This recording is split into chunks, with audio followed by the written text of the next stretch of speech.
uma frase aí para a gente iniciar. Nós vamos começar falando do crescimento da igreja. Essa frase do John Grucci. Estes cristãos primitivos eram uma pequena minoria, frequentemente situada na periferia da vida pública, mas eles não consideravam a sua missão como um assunto privado. Era algo que tinha a ver com a transformação do mundo. E de fato eles transformaram o mundo. Onde que a gente vai começar? A gente vai começar onde o Novo Testamento termina. Certo? Nós vamos começar bem no estilo Terceiro Testamento. Então, terminou o Novo Testamento, nós não vamos falar do Novo Testamento, nós vamos direto para o que aconteceu depois. Os sucessores dos apóstolos vão assumir a igreja. E aí a coisa começa. E aí a igreja começa a crescer. Já começou a crescer com Paulo, evidentemente, mas ela continua crescendo. E é disso que nós vamos falar agora. Pode passar. O crescimento da igreja em duas frentes. Primeiro com o judaísmo, isso ainda a gente vê no Novo Testamento, uma série de apóstolos indo para os judeus, e um apóstolo especificamente, que é quem? Paulo vai para os gentios, certo? E começa a alcançar os gentios. Então essa expansão é em duas frentes. Socialmente, o cristianismo começa atingindo principalmente os mais pobres, os mais humildes, as camadas mais inferiores da sociedade, mas sempre desde o início nós tivemos também pessoas com uma posição mais alta na sociedade. Isso sempre aconteceu e foi aumentando. Começou lá pelo ano 60, começou a entrar mais gente em postos mais elevados dentro do Império Romano. Começaram a se tornar cristãos também. Mas a gente sabe que sempre houve também pessoas mais ricas e mais bem posicionadas na sociedade desde o início.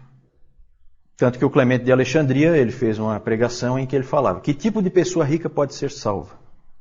Então essa também era isso a gente tem, né, os escritos dos pais mostrando isso. Geograficamente, quero mostrar geograficamente. Pode passar, Cícero, que eu quero mostrar no mapa. Esse mapa está ruim de ver aí, que só vendo. Mas aqui em vermelho nós temos as áreas atingidas pelo cristianismo no primeiro século. Ainda no primeiro século. Onde o cristianismo já tinha se espalhado no primeiro século. São as áreas em vermelho. Aqui fica Israel, né? Aí nós temos aqui a Ásia Menor. Aqui nós temos a Caia, né, a Grécia, aqui Corinto. Nós temos aqui Roma. E essa linha que aparece aí fora são os limites do Império Romano. Então vocês vejam que o cristianismo cresce dentro do Império Romano, num primeiro momento. Em amarelo nós temos o crescimento dele, o estágio em que ele já tinha chegado, o cristianismo, no ano 185. 185, que século é? Como é que vocês estão de história aí? Que século é? Primeiro? Segundo, né? Sempre pensem assim. Sempre quando fala século segundo são os anos 100 e pouco. Fala em século terceiro são os anos 200 e pouco. Sempre volta um. Por quê? Porque só fecha o século no ano, terceiro século só fecha no ano 300.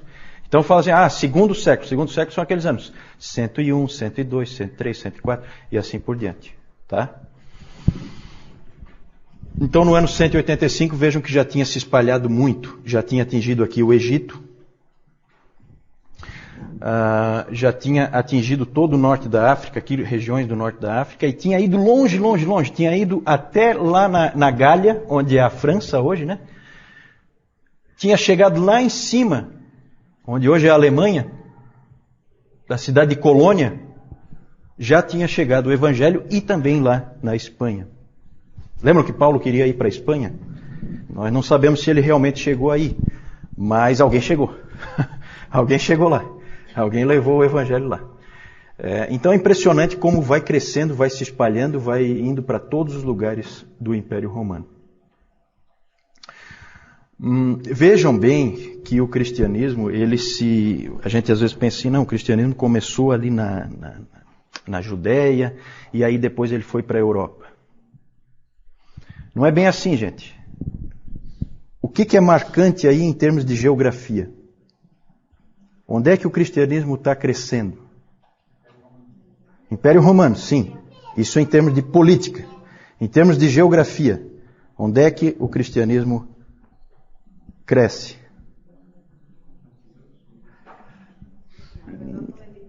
Exatamente, dona Carlota. É isso aí mesmo.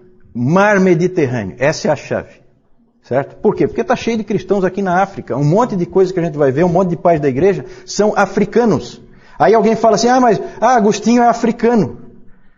Né? Aí você fica pensando, né? Africano, uma pessoa de cor negra, são países pobres. Né? A gente fica pensando com a cabeça de hoje. Completamente errado. Isso aqui é Mar Mediterrâneo, gente. Isso aqui é lugar nobre. Aqui, é Alexandria, o centro cultural do Império Romano. A grande cidade onde todos os intelectuais estavam, né? Vamos só trocar rapidinho aqui para próximo slide, Cis, por favor. Isso aqui é hoje, só para a gente ter uma ideia, né? Então aqui, Ásia Menor. Ásia Menor era o berço do cristianismo ali onde tudo começou. Ásia Menor hoje é Turquia, toda ela é Turquia. Várias daquelas cidades que a gente vê no Novo Testamento estão todas aqui dentro da Turquia. Interessante aqui, que eu também queria chamar a atenção, já que a gente falou do Mar Mediterrâneo, que a dona Carlota citou lá para nós muito bem, é que Israel olha para o Mar Mediterrâneo, né? Isso é bem nítido. Israel, ele fica de frente para o Mediterrâneo. Parece que a coisa já na mente de Deus já estava toda planejada. Né? Joga aqui no Mediterrâneo. E dali espalha, né? Israel fica de fato de frente para o Mediterrâneo. Aqui nós temos a Grécia, a Itália, a Alemanha fica bem ao norte da Itália, a França lá, a Espanha.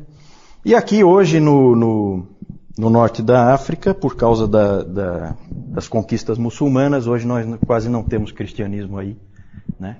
Mas em outros tempos foi um lugar importantíssimo para o cristianismo, o norte da África. Isso aí só para mostrar para vocês, para a gente ter uma ideia de como é hoje, como era naquele tempo e como começou a expandir. A chave realmente é, como o Valdir disse, o Império Romano e o Mar Mediterrâneo, que o Império Romano se constitui muito em cima do Mar Mediterrâneo. A cidade de Alexandria, que eu falei antes, Alexandria, ela fica bem ali naquele delta do Nilo, na saída do Nilo ali. A cidade de Alexandria, ela é famosa pelo quê? O que tinha na antiguidade na cidade de Alexandria? Farol de Alexandria, uma das maravilhas do mundo antigo, né? E que mais? Biblioteca de Alexandria, a grande biblioteca de Alexandria. Todos os livros do mundo estavam na biblioteca de Alexandria. Cidade fundada pelo Alexandre o Grande, imperador do Império Grego. Certo? Então essa é uma cidade bem importante. O que aconteceu com a biblioteca de Alexandria, hein? Pegou fogo. Exatamente, pegou fogo. Pegou fogo. Foi um grande desastre aí, né? Essa perda. É interessante porque tem assim umas coisas pitorescas, né? Alexandria se acredita que o primeiro bispo da cidade de Alexandria, o fundador da igreja lá, tenha sido o evangelista Marcos. Só que isso é mais no campo da tradição do que propriamente algo comprovado historicamente. Também tivemos forte expansão para o Oriente, não foi só para cá. Para cá também houve expansão. Veio para a Síria, para a Pérsia, expandiu, o cristianismo expandiu para a Síria, expandiu para a Pérsia, expandiu até o Afeganistão, foi para a Mesopotâmia, foi até o Afeganistão. O apóstolo Tomé, alguém sabe para onde é que Tomé foi? Para a Índia, exatamente. Tomé foi para a Índia. Imagina, foi lá para a Índia, lá do outro lado. De novo, a gente está sendo seletivo. Por quê? Porque nós temos poucos registros do que aconteceu na Índia. Mas a igreja estava crescendo lá. Depois, um grande professor de Alexandria é cheio de professores, tá? Um grande professor de Alexandria, de um seminário que existia aqui em Alexandria, onde grandes nomes, depois nós vamos ver, apareceram. Ele também foi para a Índia como missionário. Para fortalecer o trabalho que Tomé já tinha começado, esse cara se chama Pantenos. Foi professor do Clemente de Alexandria. Vamos lá, pode seguir. Por que a igreja cresceu? Em primeiro lugar, pelo poder do Evangelho. E há gente que diz que não existem pessoas que tentam desviar as coisas e querem dizer que não, que o cristianismo cresceu porque havia um vácuo, uma falta de uma religião no Império Romano. E o cristianismo veio preencher esse vácuo. Nada mais longe da verdade. O Império Romano era cheio de religiões. Cheio de todo tipo que você puder imaginar. Tinha as religiões pagãs tradicionais, que vocês conhecem, com aqueles deuses todos, greco-romanos, né, vieram da Grécia, mas foram trazidos para os romanos. E Zeus, todos aqueles deuses lá, Diana. Tinha as religiões então pagãs tradicionais, tinha as religiões pagãs de mistério, como o culto de Mitra, que veio da Pérsia, vinha de outros países, né? O culto de Ísis, que veio do Egito, e o culto de Cibele, que veio da Ásia Menor. Só exemplos, né? As filosofias, muitas filosofias nessa época também, o epicurismo, o estoicismo, que até aparece no próprio livro de Atos, muita mistura de religiões, muito sincretismo, e principalmente uma coisa que vai ser importantíssima na história da igreja, a adoração ao imperador, certo? O culto ao imperador, ele começou depois da morte de Júlio César. Júlio César morreu em 44 a.C. e ele passou a ser adorado. E aí Augusto, né? E eu vou começar aqui a pegar os nomes do mal, né? Eu vou começar a ver os nomes de vocês. Quem tem nome bíblico está mais ou menos escapou, né? Mas é que eu tenho um nome que eu vou me complicar muito aí na história da igreja. Então eu quero ver se trago alguém comigo pro lado sombrio da força. Então o Augusto está aí, o Augusto? Augusto já veio pro meu time. Esse aí é mau. O imperador Augusto foi adorado em vida. É de uma humildade, né, esse rapaz, né? Ele queria ser adorado em vida. Não, com certeza não. Com certeza não. Eu tenho que trazer alguém pro meu time, tá? O Augusto é um reforço bom. Depois nós vamos conversar. Quem tem nome bíblico já escapou, mas quem tem nome aí meio duvidoso, nós vamos encontrar aqui na história da igreja, tá? Porque esses nomes não vêm do nada, não. A gente tem muito aquela mania de ver o que significa o nome, né? Isso aí é secundário. O mais importante é saber por que o nome existe. Ele existe por causa de algum personagem histórico. O culto ao imperador era bem simples. Na verdade, você tinha que só reclinar a cabeça ou queimar um pouquinho de incenso. Isso aí salvava a tua vida. Salvava a tua vida. Só que a gente sabe que, depois nós vamos ver, as pessoas preferiam morrer. Naquela época podia-se crer em qualquer religião. Não tinha problema nenhum. Alguém, inclusive, disse que nessa época todas as religiões eram consideradas pelo povo como igualmente verdadeiras, pelos filósofos como igualmente falsas e pelas autoridades como igualmente úteis. Certo? Parece com hoje em dia, né? É mais ou menos a mesma coisa, né? Nada de novo debaixo do sol. Só que o cristianismo gerou um problema. Acho que pode passar aí. Ele gerou um problema por causa do seu exclusivismo. Os cristãos começaram a ser perseguidos não por serem cristãos, mas por serem cristãos apenas. Certo? Esse era o problema. O problema é você ser só cristão. Isso é inadmissível. Você pode ter toda a religião que for, não tem problema nenhum. O Império Romano aceita, não tem crise. Os judeus também tinham essa característica, só que os judeus eram isentos de adoração ao imperador, por motivos que eu não vou entrar agora, mas que tem a ver basicamente pelo fato de ser um Estado organizado e Roma tinha uma preocupação em manter o que ela chamava de paz romana. E os cristãos não ganharam essa isenção. Ficaram numa situação difícil. Vamos lá. Testemunho dos cristãos. O crescimento da igreja foi em cima do testemunho dos cristãos. Podem ter certeza disso. Por palavras, né? Cada cristão era um missionário. Cada um deles. Alguém disse que eles eram assim um coração cheio de amor incendiando um outro coração. Era assim que eles funcionavam, era assim que eles viviam. Os mercadores levavam o evangelho de cidade em cidade, de feira em feira. Os soldados levavam o evangelho de posto em posto. E assim a coisa ia migrando. Eles então testemunhavam por palavras, eles testemunhavam pelos seus atos, porque eram pessoas extremamente boas, que faziam o bem e impressionavam as pessoas por isso, porque isso não era comum naquele tempo, não era tempo do politicamente correto, nada disso. Cada um por si, Deus por todos. E eles eram diferentes.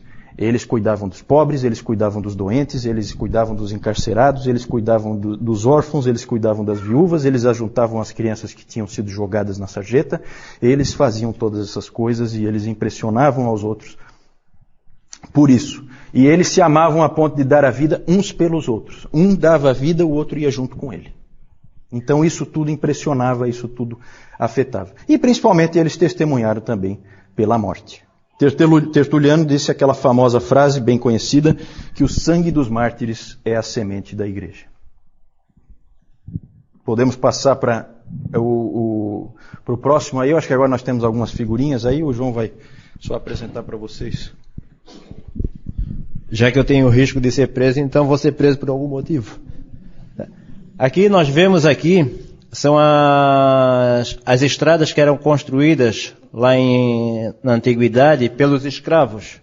A Roma, como ela dominava toda aquela região ali, então ela botava os escravos para fazerem aqui as estradas, tá?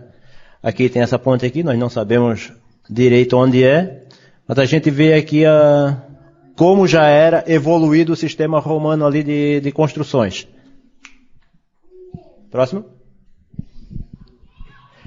Aqui nós vemos também a principal entrada naquela época de acesso a Roma, que é a Via Ápia. Nós vemos aqui todas essas entradas aqui, como ela já era bem formada e como ela era bonita também ali, tipo uma alameda. Não se compara a nossa agora, mas a estrutura dela era muito boa. E aqui nós temos os templos ali na cidade de Éfeso. Aqui o templo já de Diana. Aqui nós temos a foto, uma estátua de Diana. Aqui podem ser vistos, talvez aí não dê de ver que está meio embaralhado, mas aqui são vários seios que tem aqui. Dá para ver como ela tinha um domínio muito grande. E aqui a gente vê a coluna onde ela foi, a cidade onde atualmente a foto atual da cidade onde ela era feita. E aqui a gente vê o pilar daquela construção lá. Próximo. Aqui nós vemos também, como o Juliano falou ali, o culto a Mitra. Aqui, esse aqui era o Mitra ali, o poder dele, a força que ele tinha, estava mostrando a força ali, ele matando um touro, tá? E aqui era tipo um batismo. A pessoa ficava aqui embaixo, tinha um piso cheio de furo, eles matavam o animal aqui em cima, o sangue corria por esses buraquinhos aqui e batizava a pessoa lá embaixo com sangue. É meio carnal, né? Ali estava mostrando, o Mitra ele venceu então o touro, aquilo ali tem a ver com a astrologia, tá? Então tudo isso aí é ligado à astrologia, é tudo cheio de, é bem uma coisa bem do paganismo mesmo. E ali, como o João mostrou, na verdade aquilo ali é uma foto atual de uma ruína, mostrando em Roma um local desse onde era feito esse tipo de coisa aqui, ó. Existe lá hoje para visitação turística. Pode passar então. Vamos falar das perseguições. Ali o João mostrou as estradas romanas, né? Eu esqueci de falar de como favorecia a expansão, né? Do crescimento da igreja, o momento em que o cristianismo apareceu, o momento em que Jesus Cristo veio, como o Império Romano favoreceu essa expansão.